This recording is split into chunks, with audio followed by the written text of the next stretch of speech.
6 and 7 years ago, we had an opportunity to talk to this guy. People call him the sidekick of Armin, but for us, he's a name of its own. Welcome back, Ruben de Ronde.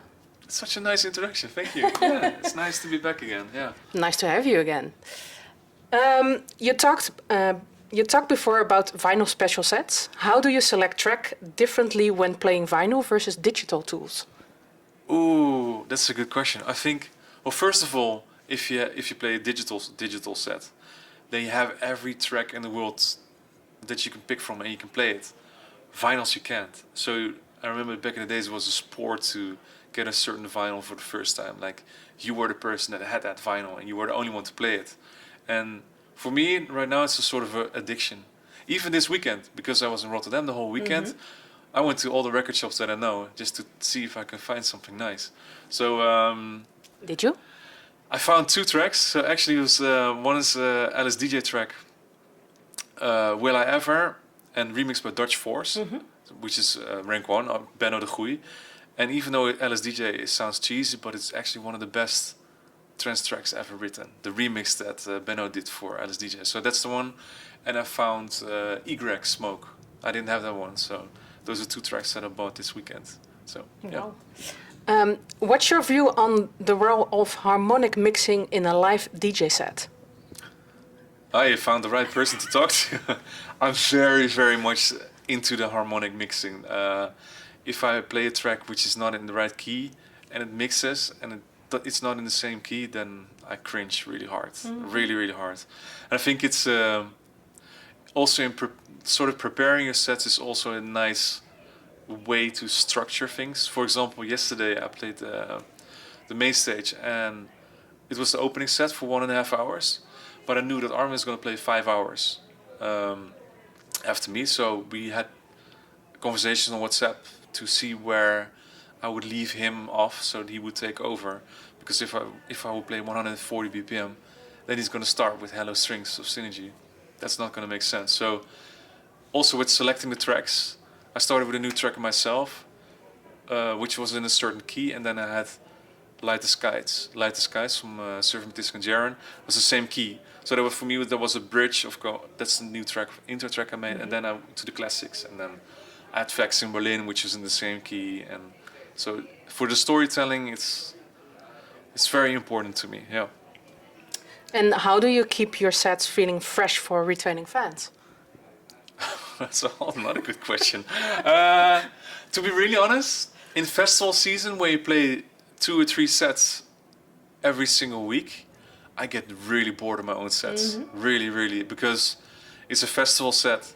You play 1 hour most of the time, so you have to play as much bangers as you can, and you also want to make sure that you play the best set possible for the audience, so not necessarily for yourself but for the audience.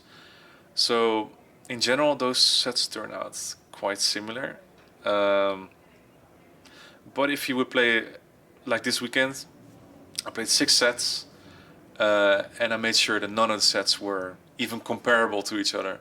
But if I play a festival in Poland, let's say on Friday, and one in the UK on Saturday, they might be a little bit more similar, yeah. Because I think that's the best set that I can play for the people, and then 1 or 2 tracks or 3 tracks might be different, because some countries have certain songs that just work really well. Yeah. But in general, yeah, sometimes you just get bored of your own sound, but still you have, like this week I played, the only track I played every single set was Rise Up, 2 times with the Avira remix, and then the original a few times, and then I'm like, here we go again. But it's such a banger, so and then you see the crowd reaction, and then I realize I'm not playing this song for me, I'm playing it for people in the crowd. Because do you have fans that follow you like all over the world? There's a couple of people that are not around, not necessarily around the world, but there's a lot of people that travel to certain shows. And those are the most amazing people that I know. The state mates, always front row. And the funny thing is that they all met each other because of my Twitch streams. So they were talking to each other in the chat, then we moved to Discord. And out of that group, even couples came about. So they have relationships and people living together. So yeah, it's really, really cool. Energy 2000 taps into early 2000 trance, energy, and aesthetics. What originally sparked the idea of this project, and what does this area still do for your creativity today? Whew. Wow. Okay. Not a good You, question. usually you are asking the questions, I'm always asking questions, but normally you always get the same kind of questions. So this is a bit of a curveball. I like this one. I think what started it was I was in the studio with Ferry. We created a track for our back-to-back set 2 years ago, the first edition here in Rotterdam. And we first did Bloodstream during the lockdown, which was like a progressive kind of track. So Ferry was more leading into my world.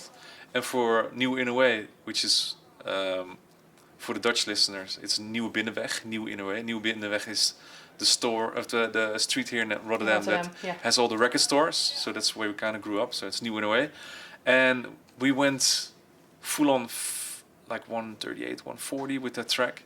And it kind of sparked the inspiration for me again. And also, you mentioned it before, the vinyls, the vinyl addiction and buying vinyls. And most of those tracks date back to, let's say, from 2001 to 2007, 2008.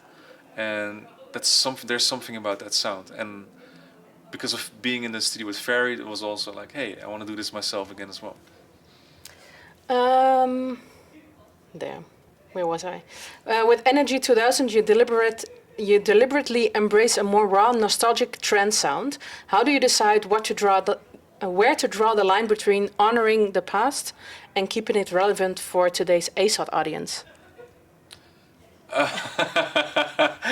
That's an interesting one, because I think the lines are all blurred.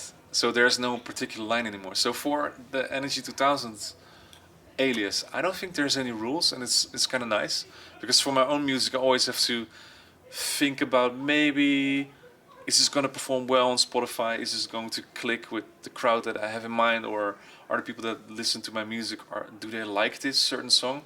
And in 2000 there's no lines to me. For example, yesterday in my set I played a new track that I did together with the Rocket Man, so that's already, I'm waiting for that one. yeah, it's already further than, let's say, the nostalgia trends. It's a bit more, it's still a bit nostalgic, more looking to the, let's say, Dumont times, but there's no lines. So on one side I have a kind of a happy song together with Seunin, which is like 138, and it's a bit more nostalgic. But the other side I have some more, let's say, now-ish kind of tracks as well. I have 3 more questions from the watchers of Time4Trance. Okay. The first one, which moment in your career still feels unreal?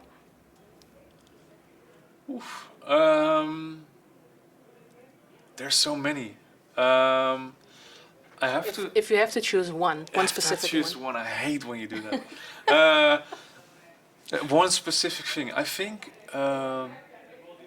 actually playing A State of Trance for the first time, because I don't think a lot of people know is that I started working with Armin on A State of Trance in 2007, and I think the first time I ever performed for A State of Trance was not until 6 years later or something like that. So I think Armin also did it on purpose to let me develop more as a producer, as a DJ. Otherwise, people could have said I'm like a nepo kind of artist. Mm-hmm. So I think he kind of did that on purpose. And then I played for the first time in Moscow, and that was the first time I was so nervous. I can't even imagine anymore. I was so nervous, and I think that for me it was one of the most special moments.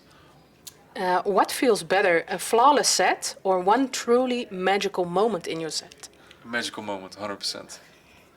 That's easy. Yeah, because I think you're allowed to make mistakes as a DJ. And the funny thing is, like, you guys are into how it should sound, but most people on the dance floor, they don't even notice if you make a mistake.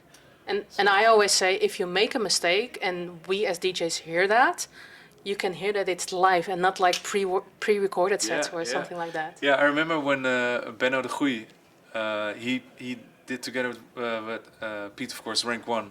I went to see him in Tialf. That was 2001, something like that, my first Trance Energy. And I saw an interview of him, and he said, in one of those live sets of Rank 1, I always play one key wrong. so people know that it's live.